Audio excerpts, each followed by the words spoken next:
रामकृष्ण हरी. मी माऊली जाधव, गाव सातेफळ, तालुका अंबाजोगाई, जिल्हा बीड येथील सेंद्रिय शेतकरी आहे. या वर्षीचा जो 2025-26 हे जे काय वर्ष आहे, ते या वर्षातला हळदीमध्ये अतिरिक्त पावसामुळं नुकसान झालं आहे आमचं.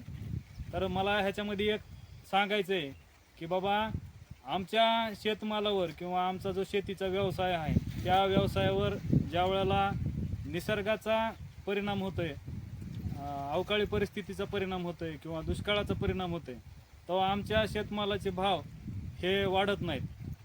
तर कसं की एखादा व्यावसायिक ज्या वेळेला व्यवसाय करतो, त्याच्यामध्ये त्याचं जर नुकसान झालं तर त्याची भर तो कशात ना कशात भरून काढते. जसं उदाहरण सांगायचं झालं तर आमच्या गावात वीट उद्योग आहे.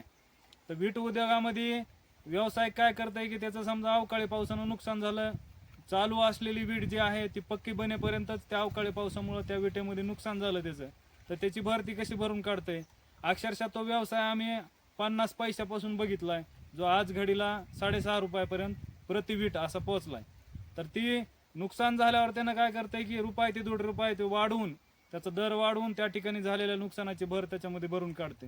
पण आमचं जे काय असं पावसामुळे नुकसान होतंय, तर त्याला विक्री व्यवस्थेमध्ये अशी काही तरतूद नाही कुठंच की नुकसान झाले आणि तुमची त्याची भर कशी भरून काढायची.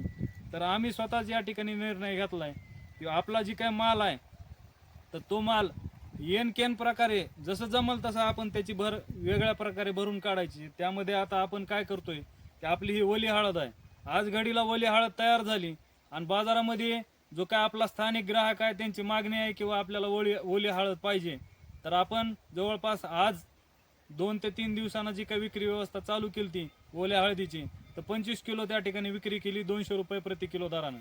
तर असा जो काही आपल्या शेतमालाचा जो काही न्याय आहे आणि विक्री व्यवस्थेमधला जो काही बदल आहे, तो आपल्याला त्या ठिकाणी करावा लागेल आणि आपल्या शेतमालाचा जो काही न्याय आहे तो आपल्याला त्या पद्धतीने मिळवावा लागेल.